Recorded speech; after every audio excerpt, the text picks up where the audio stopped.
Soutěžní disciplína o oranžový kolimátor od společnosti Aimpoint. Jedná se o naháňku, takovou, jaký ty Švédové dělají i v reálu. Je tam trochu rozdíl, není to na 30 run jedna hra, ale je to nastopovaný čas 90 sekund. Všiml jsem si, že ty prasata chodějí pořád stejný dokola. To znamená, zapnete challenge a ona vám dá během 90 sekund pořád stejně jdoucí prasata. Tak si to jdeme zkusit. Můj dosavadní rekord je 13 000 a nějaký drobný, tak doufám, že překonám sám sebe.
Tak 13 000 zase, 683, tak zkusíme. Jo, nejvyšší skóre, překonali jste své skóre.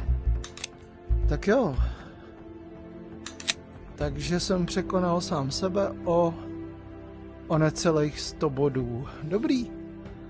Vyfotíme a pošleme do soutěže. Tak, nastavíme focení. Tak, dole už se objevila notifikace, že je to vyfocený. Zkusíme to poslat do soutěže na Facebooku a třeba vyhraju oranžový kolimátor od Aimpointu.